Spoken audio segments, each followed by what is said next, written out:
Hi there, I hope your life is going smooth. Let's start the video with the third protozoan phylum which is Apicomplexa. Phylum Apicomplexa के सारे members जो हैं वो parasite हैं। Mean ये किसी भी दूसरी स्पीशी के ऑर्गेनिज्म की बॉडी में रहते हैं जिसको हम होस्ट कहते हैं और उसी से न्यूट्रिशंस लेते हैं। होस्ट सेल की बॉडी में पेनिट्रेट या एंटर करने के लिए इन पैरासाइट्स के पास एक पूरा ऑपरेटस प्रेजेंट होता है जिसको हम एपिकल कॉम्प्लेक्स कहते हैं।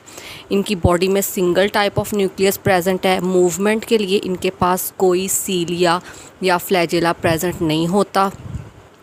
इनके लाइफ साइकिल में जिनमें ए सेक्शुअल स्टेजेस भी होती हैं और सेक्शुअल फेजेस भी होते हैं, लेकिन ए सेक्शुअल स्टेजेस में 3 टाइप्स की स्टेजेस आती हैं जिसमें फर्स्ट है schizogony, second sporogony and third one is गैमीटोगोनी।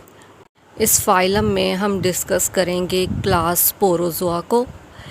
इसको हम स्पोरोजोआ इसलिए कहते हैं क्योंकि जो स्पोरोजोन्स हैं, जो मेंबर्स हैं, वो एक सेक्शुअल रिप्रोडक्शन के बाद एक रेजिस्टेंट स्पोर प्रोड्यूस करते हैं जिसको हम ओसिस्ट कहते हैं।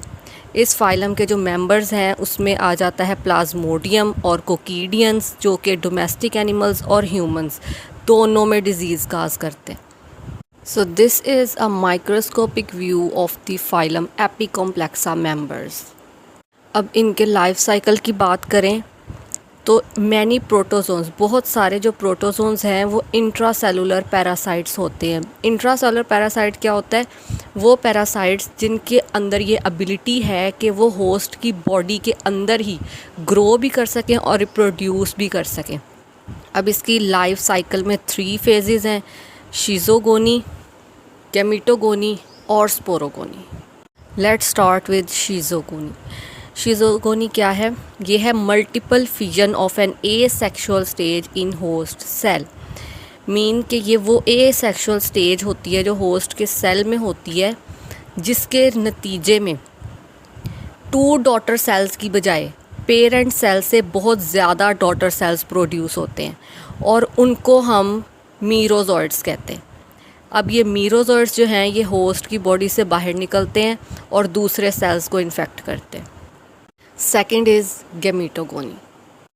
अब जो मीरोजॉइड्स प्रोड्यूस हुए थे उनमें से कुछ के अंदर गैमीटोगोनी होती है, जो कि एक सेक्सुअल फेज़ का स्टार्ट है।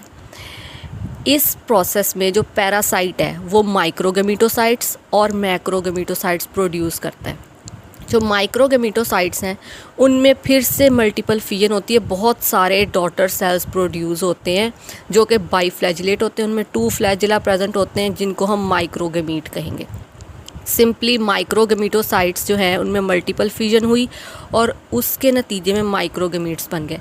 अब वो माइक्रोगैमीट्स जो हैं वो होस्ट सेल से बाहर आएंगे और जो मैक्रोगैमीटोसाइट्स था उससे सिंपली एक सिंगल मैक्रोगैमीट बन जाएगा और जो माइक्रोगैमीट्स प्रोड्यूस हुए थे वो इस मैक्रोगैमीट को फर्टिलाइज़ करेंगे और जाइगोट बनाएंगे।